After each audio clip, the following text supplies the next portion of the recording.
meeting their expected level yet. So I want to see what JD Gaming actually show us right here, because they've been all over the place, and it's uncharacteristic for Coach Ohm to be that way. He's been known as a great Vantage coach. I felt like he's the main reason that they got so far in playoffs. I know one thing, Clement, and that's that the one thing I don't want to see from JDG is another rise for Yagao. He, I believe, won 0 games total in the spring split. That was our running total after something like 6 games on it. He's 0-8 right now. We don't talk about that champion. Silas is much better, but giving over Aatrox to Jinnu, oof, that's a questionable one. Aatrox is still 100% win rate in the LPL as of now. 100% appearance rate, I might add as well. And it can be flexed by JJ as well. I mean, there's options here for one of the strongest picks in the LPL. And that's never a good thing. So JDG giving that one over, and they're getting the Nautilus and the Silas in return, but I really don't feel positively about that trade. The only semi-counter we have to Aatrox in the meta is probably Fiora, but it's still a very heavy jungle-impacted matchup, still a very heavy skill-impacted matchup, and it's also not a champion that Zoom really plays. So I find it quite questionable for JD Gaming to just leave that open. They must have an answer to it, but I really can't think of anything that has worked so far. Well, they will lock in the Nautilus and the Kai'Sa, so at the very least their bottom lane is going to be strong, but that did give over the Lovers duo in Xayah and Rakan. So far, JDG don't feel like they're ahead in this big ban. I don't like this draft phase whatsoever. Xayah has a great answer to Nautilus's death charge. He can dodge out of that ultimate quite easily. It's so telegraphed. So EDG, they've come away with a lot of power picks, and I don't see the same level of answer from JD Gaming whatsoever. They do still have that top lane counter pick that they're holding close to their chest. I really want to see what Zoom throws out here. I think it has to be something new, something special to really warrant leaving Aatrox open. Now, we're just going to see some bans. So, we know at the very least what special picks they are going to bring out. And the Rise ban, I hate to say it, and I hate to hammer down on Yagao again, but was that ban necessary? I think the Rise is mainly for the top side. They don't want something that can just wave clear safely and stand underneath the tower. Like, if the Rise is going to Yagao, I'm going to let them have it. There's no question there. So, it was mainly just to get it off the hands of Zoom. I think that's a decent solution. They will pick up the Lee Sin there for JD Gaming as the Karthus has been taken away. But Kanavi going to have his debut game here in the LPL on Lee Sin. Very mechanically demanding champion. I'm hoping to see some flashy plays from him with that. Hey, Plex has been doing great. Another import from Griffin. So we have good reason to expect that Kanavi is going to come out with the same level of performance. I think it's going to be a treat to see someone debut on Lee Sin.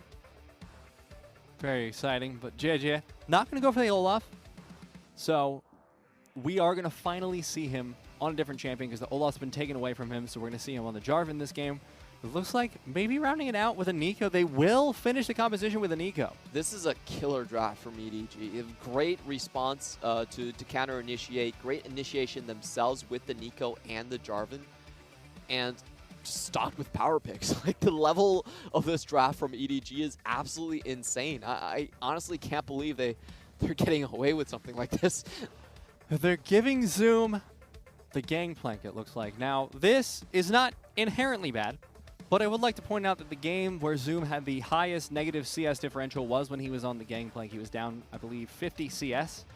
That is not necessarily a good place to start, but hopefully Kanavi will go for a little bit more of an aggressive topside focus this time and try and get Zoom set up for success since he is such a reliable carry for the team. There isn't really a lane that works well here for JD Gaming. Oh, boy. If left on their own, I don't think any of these lanes actually just straight up win. The range matchup for Nico versus Silas is still quite beneficial. You can get quite an easy level 1 to 5 as long as you play safe enough. Same goes for the bot lane and the top lane. So this is a type of match where this draft has broken you, Clement. Yeah, this draft is all on Kanavi's shoulders. He's going to have to outplay the hell out of JJ and get one of these lanes to flip the matchup. To be fair, they have a lot of scaling, and maybe that's what they're banking on, but I really don't like this draft. Okay, well, we're not so hot on the JDG draft then, so let's talk a little bit about the EDG draft. What is it that you like about it? Because you did say that it was pretty fantastic. Everything. There you go. It has everything. It has some of the best engage options. You have Jarvan and Rakan. It has some of the best disengage options. You have Nico. Like, it's so hard to chase into a Nico, and you have Xayah. Yeah, that is a little much. And all of those are power picks. Like Aatrox, Nico, they're probably the most sought after champions in the entire meta at the point. Is it fair and they to also say, win their lanes. Is it What fair more to could say you that want? if JDG win this, it's a miracle? Oh, damn. I we really don't know how they win we this. usually don't talk about pick ban as being like a massively deciding factor here.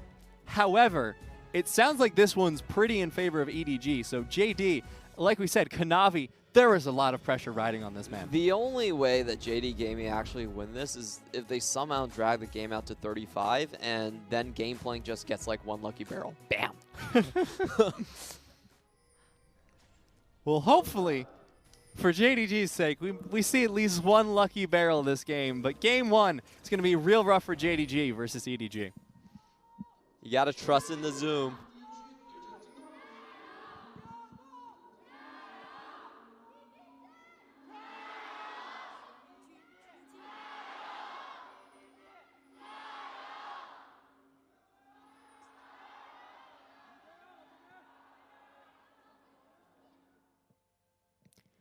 So we've talked a little bit about what Kanavi needs to do, and the answer was everything.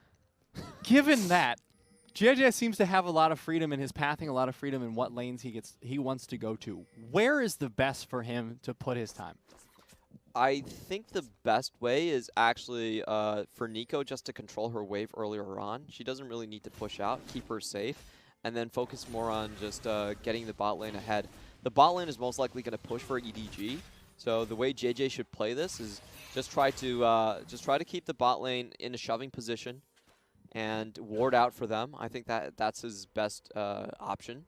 Now we're seeing a very interesting start from Kanavi here as well. So no leash, straight into vertical jungle, and this is what we wanted to see for Zoom at least. They're going to get Zoom ahead. Going to lock off the potential answer of the pressure there from the side of EDG. So that's at least something going JDG's way. And of course, the grass is going to be there on Zoom, going to give him a lot of healing potential in the trades. But he has to be careful, because if Jinnu starts engaging onto him, that's a Conqueror Aatrox. That's going to be a lot of damage, a lot of healing, and I don't think Gangplank's going to have an answer.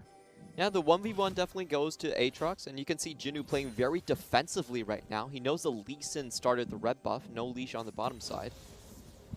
It's not really going to venture out with his own jungler on the bot. Now the mid lane just continuing to farm up. Going to be happy there for Scout. He is going the Glacial Augment build, of course. We've seen a lot of this on quite a few mages, including Morgana in the mid lane. Just gives you a lot of zone control, a lot of slows in team fights, and it's just generally a pain to deal with.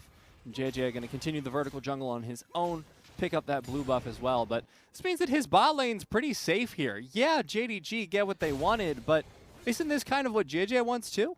Yeah, I think this is what both teams kind of want. JD Gaming don't really care if the early game is not CS advantageous for their mid lane and their bot lane, while JJ needs to keep both of his pushing lanes relatively safe. So I think both junglers are doing the correct calls.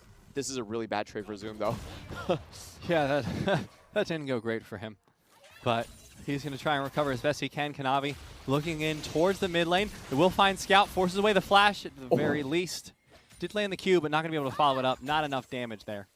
Yeah, great Tangle Barbs there from Scout. Gets the double lockdown. So they're going to try and repeat gank this, but I think it's fine for Scout. He pushed on the earlier waves, and now he has a chance to just keep his wave in this position.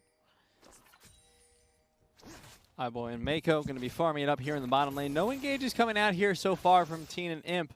And the massive, massive CS lead on Iboy. It's a bit of a point of concern. He's over 10 CS up. It's just 4 minutes in, Clement. And this is what naturally happens in that lane. You give the push to Xayah. You also have jungle control over that side of the map. And if you look what JDG did in the early game, he just cleared out the right side of the jungle, made sure that if Kanavi was going to come here, it was going to be a very inefficient pathing. You take all the counts away, it's at least 2 minutes and 30 seconds before they respawn and give them a clear pathing. JJ going to be looking to find a gank here onto Zoom. He wasn't spotted by the Scuttle Crab. Kanavi is rotating up towards the top side of the map, but I don't think it'll be in time. Zoom walking way too far forward. Flag and Drag not going to land as a result. The flash away from Zoom. Kanavi's coming as fast as he can, but it's not going to be fast enough. Zoom has to go for the oranges. He's trying to get the move speed. He might be able to get out. Kanavi, he comes in, he gets the shield, but now he's stuck in a 2 versus 1. And Kanavi going to have to back away from that one as EDG pick up first blood. JJ outplayed the hell out of that one. Actually landed the Dragon Strike, just the tip of the spear, able to take Zoom down. And this was the problem that we were talking about in the pregame, is that Zoom recently has not been having a great laning phase. He's been dying a lot in lane. He's been zoned out quite frequently. And it's been between the communication between jungler and top lane. The opponents just have had better ideas of how to play that lane. Not going to be much luck there for the side of JD Gaming, but EDG now, with Zoom out of the lane, has given a chance for Jinnu to farm up a little bit. He's been down CS, but now he's shortened it to just about a wave of CS differential at 9. But now the mid lane, JJ was not able to find the pressure he was looking for there, but his bottom lane's happy, and that's their goal for the time being. Now, Clement, when are we waiting for things to explode? When are they done being happy with how things are and they start breaking out of the lanes, or they start looking for picks, looking for engages? Well, I think EDG's game plan is quite easy. You just let these lanes be, let mid and bot lane get enough of advantage, you snowball a Drake, and then you go top lane. That's pretty much the game plan for them. It's pretty cut and dried. It's a double snowball objective. You see that very frequently in the LPL. We'll be looking for Kanavi? JJ. Kanavi? Kanavi? Good flying drag. I think Kanavi sees it by now, finally. Did take him a while to pick that one up, but he's not going to get traded there by JJ. So now, looking into the bottom lane once again. Still going to have that CS lead. It hasn't been moved very much, though. And Imp has started with the pickaxe, so we may be seeing the Manamune build once again. So far, great moves by JJ.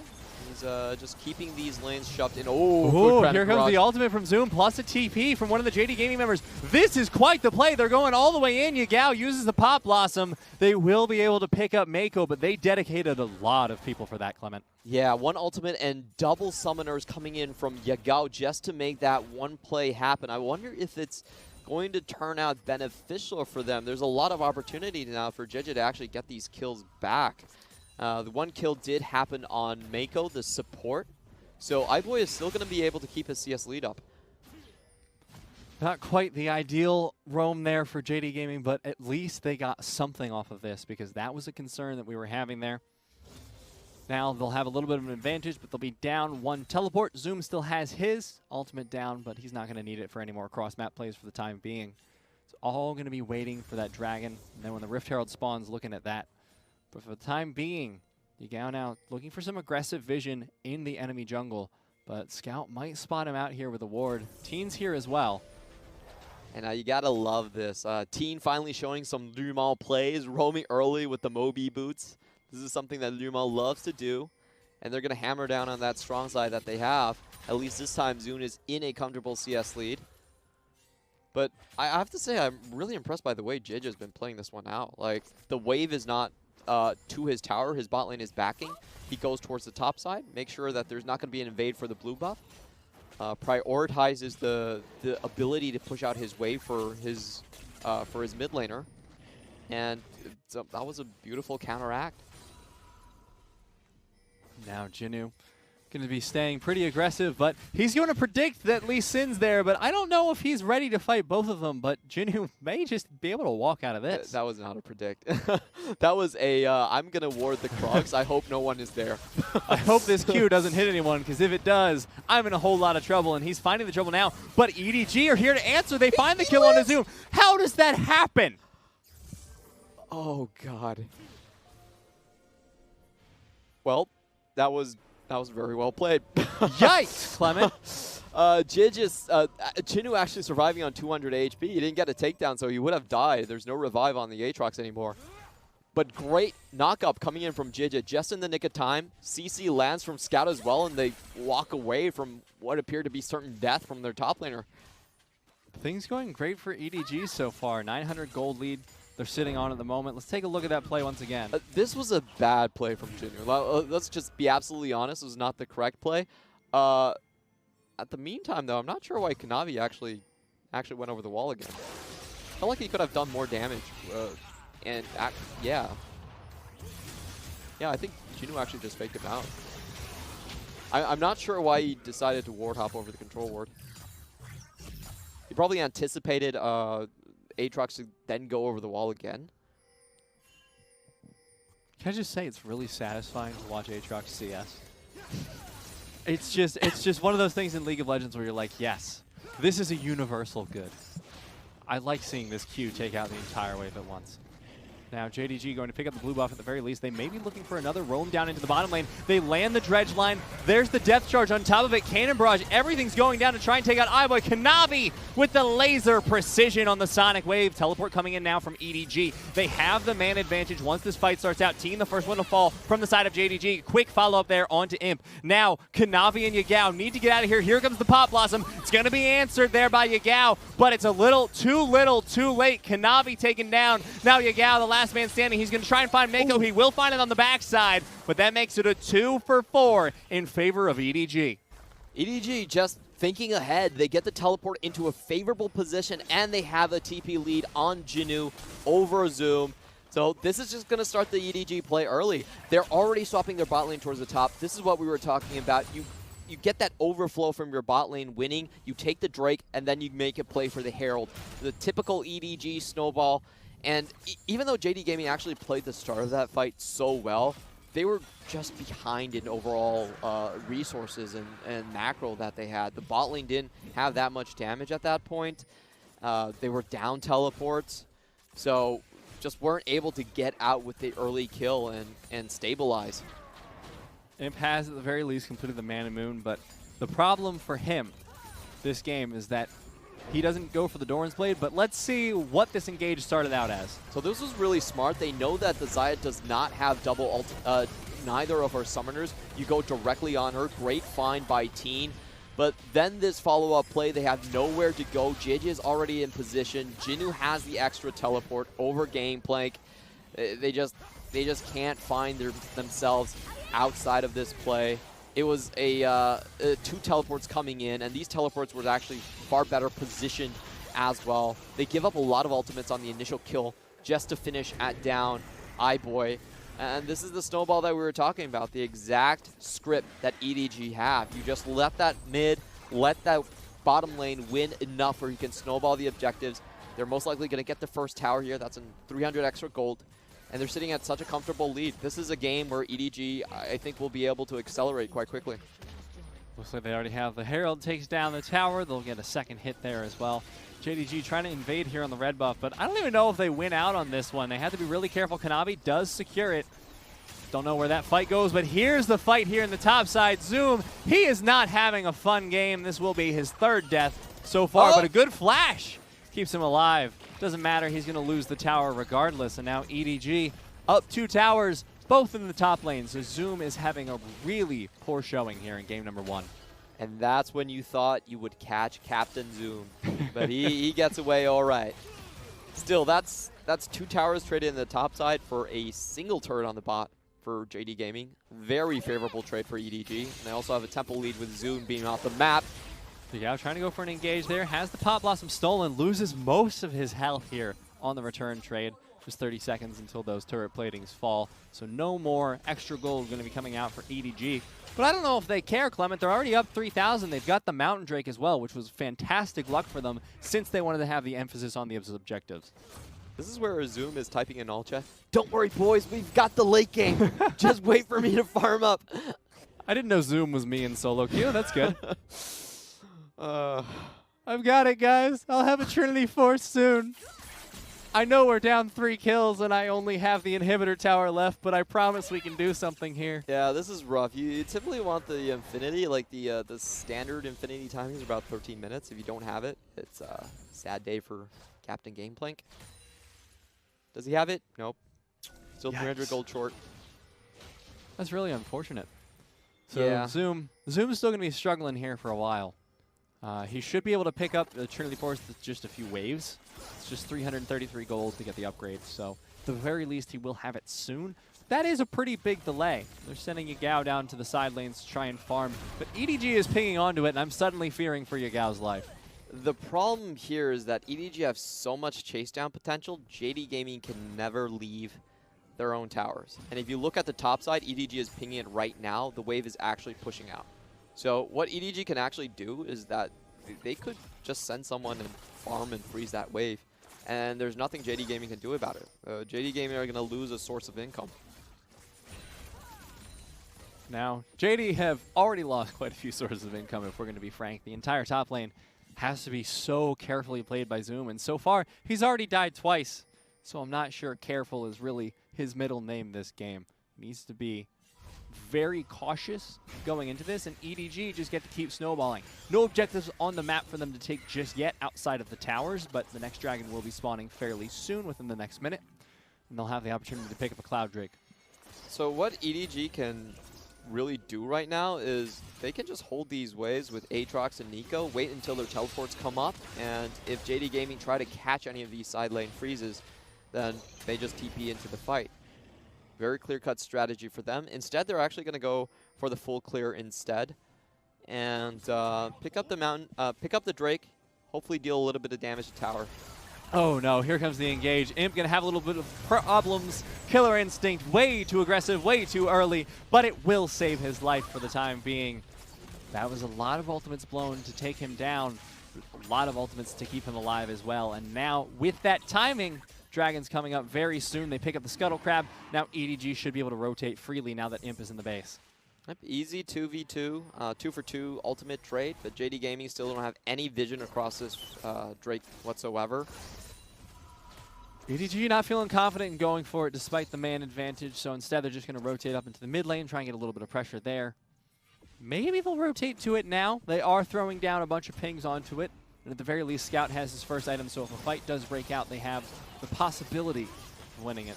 Jinu with teleport as well, so I don't think a contest will come in here from JDG. And Kanavi, in his first showing here, hasn't really been able to get a whole lot done against the relentless onslaught of EDG. And I have to say, this is pretty much what I expected. It's very difficult to play jungle well. I think it's even more difficult than Plex, for instance, to play jungle well without being able to communicate with your teammates. That's a very rough one. And they do have Imp, so he's probably doing translating duty for his team members at the same time. That's a lot of focus you have to take away, though. Yeah, you know, there's going to be no shot calling, no translations when that play just happened in the mid lane. Hopefully, if there was shot calling in the mid lane there, that spells a little bit more of a problem. And Zoom, he is just not having a fun time of it this game. Here comes the engage, Flag and Drag into Cataclysm. That's the top laner of JDG going down. And the teleport in from Yagao, he's going to have the dash out, use the portal belt to keep himself safe. He has a Cataclysm of his own. Doesn't really matter. EDG pick up another free kill onto the top laner of JD Gaming. Yeah, and that's what I was talking about. EDG can actually just freeze waves.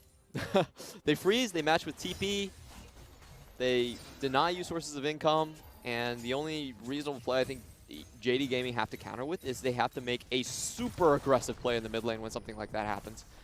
They need like a flash kick, a 200 IQ geometry kick on iBoy just to take him back, and maybe they can win that way. Come on, Kanavi. But I'll be absolutely frank, a lot of these outcomes I pretty much expected from the draft phase. There is such a thing as meta drafting. It's unfortunate, but it is true that some champions are just better than others. Some animals are more equal than others. So, yeah.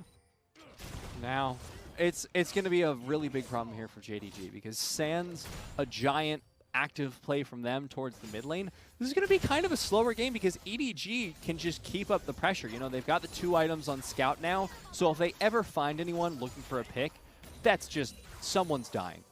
Yep, and EDG's game plan is very easy to predict right now. You just got to pick up the second Infernal, snowball into Baron. JD Gaming come over, you just kill him. And that's probably it.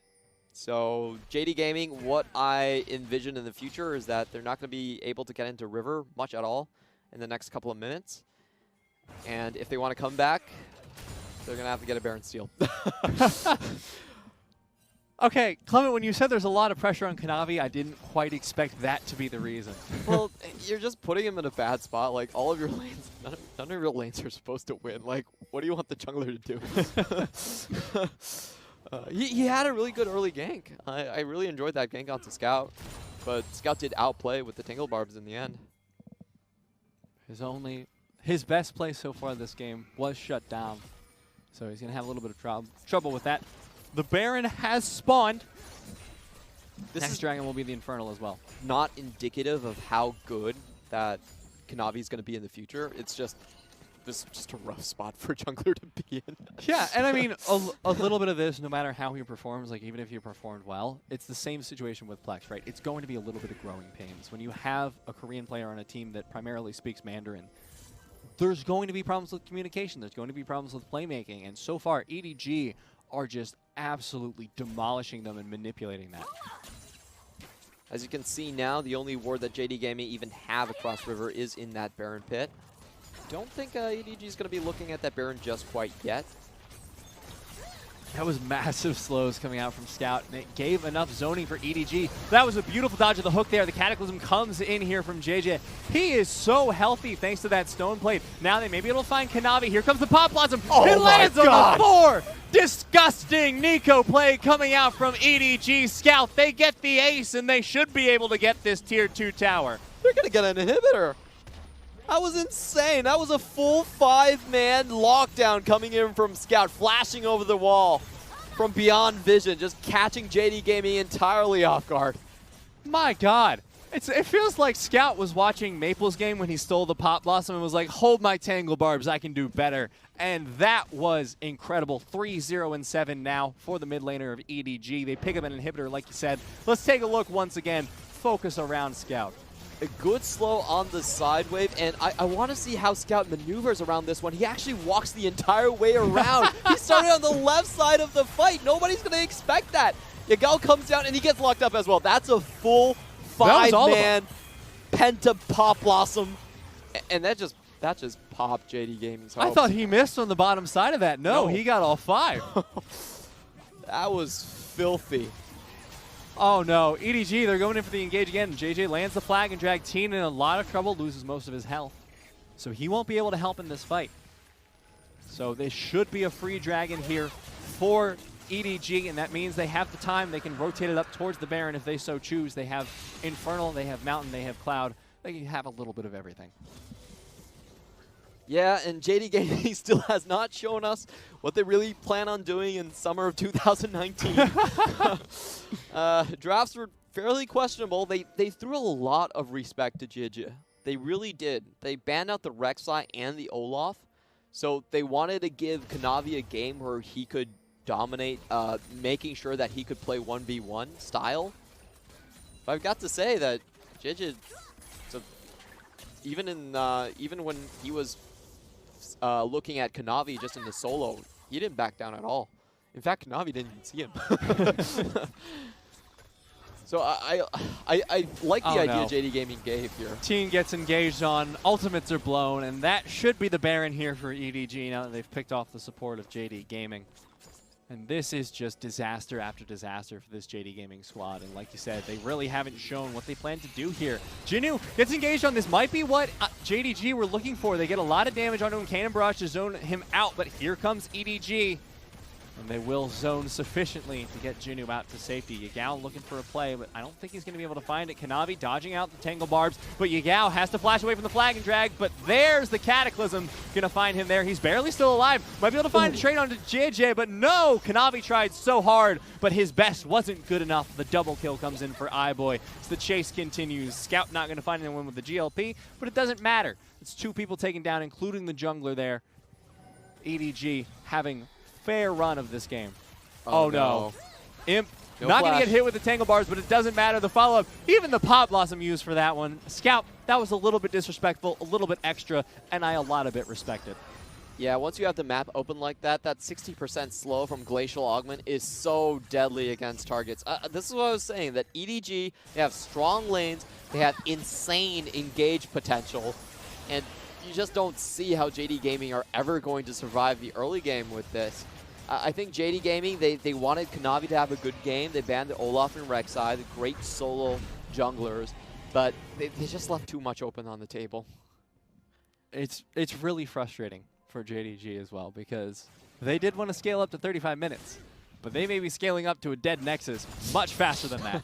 Because at this point, Zoom doesn't even have 2 items. Let's take a look at this mid lane fight and how Jinwoo lives for so darn long. Yeah, that speed up from World Ender is just absolutely amazing. He gets out, and I really applaud Kanavi for trying in this play. He wanted to get a double knockup with the crowd control. There was a slimmer of a chance that JD Gaming could have a comeback, but just taking a look at this, unfortunately he only found 1 target going on to JJ, and that wasn't even enough to kill him. Oh, that must feel so bad. It was down to sub 100 HP, but couldn't finish it off. Triumph is so painful. Especially for Kanavi. I would be feeling terrible about that, but he did his very best, and honestly, an impressive play just didn't quite work out for them. Now JDG, they're looking desperate at this point. The Baron is available. Oh, Teen! Come on, man. That was smart for my boy. Gotta give it to the guy. Yeah. He's actually played Fnatic at Worlds. He knows how this goes. Familiar with the Death Rush. Now EDG is just going to be able to shove in this bottom lane, looking for the inhibitor tower. Going to be very hard for JDG to contest this one. They don't have the opportunity of flanking. They don't really have the opportunity of doing anything against this. Cannon Barrage can't even wave clear at this point. Yagao takes a full Q to the face there from Scout.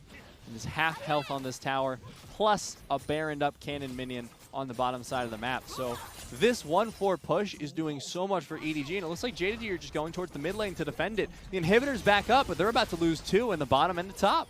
Really good move on Jinwoo. He's actually backing out of the two-man gank. I don't think Kanavi's going to be able to find this. Teammate's not in position.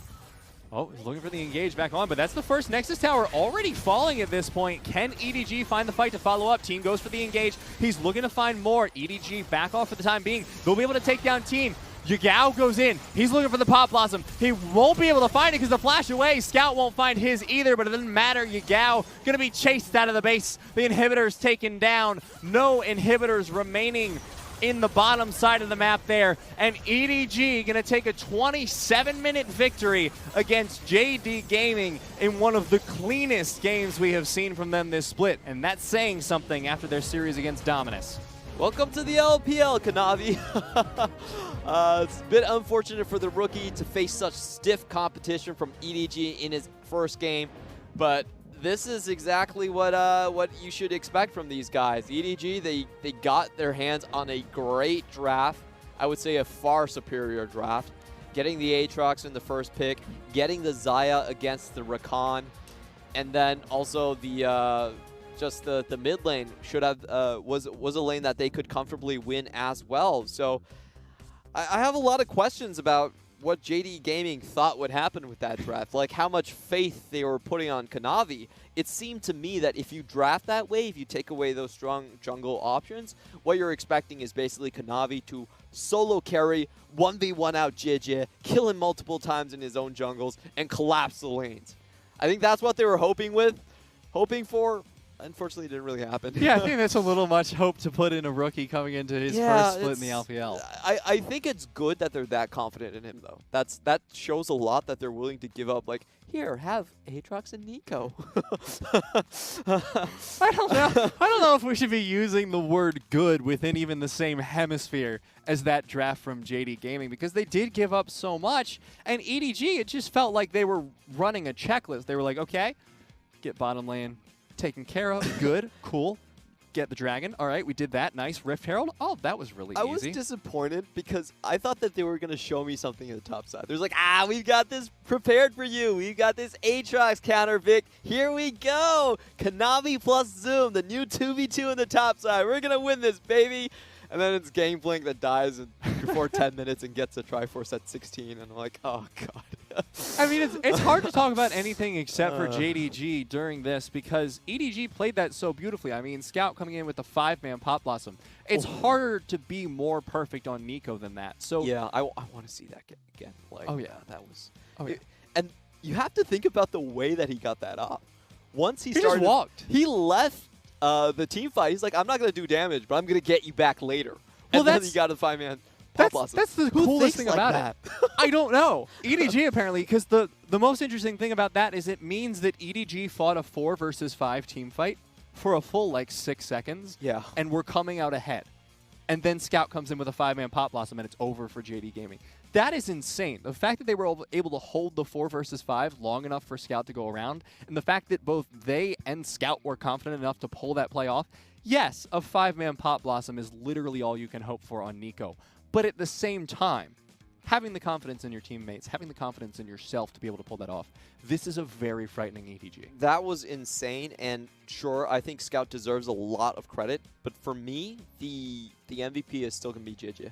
That game was pretty insane. If you think what he did in the top lane, he killed Gangplank early, so he stopped that vertical jungler from snowballing even further, and then he saved Jinnu from being destroyed. He actually went in at the exact right time and got another kill back for his top laner. So that was a mistake on Jinnu's part, but JJ bailed him out of it. And also, if you think about the bot lane kills that were coming in from JD Gaming, JJ was on point. He was always there to counteract. Every single time that JD Gaming actually got something on the bottom side, EDG came out ahead. EDG actually gained even more, and that's because JJ was always on position. So this is a really insane team that I'm seeing, and JJ, I don't expect to see such good jungling from a rookie. That's completely unwarranted. That gank into the top lane in the first time, his top side was empty. He didn't have any camps. He was like, you know what? I'm still gonna go and kill you.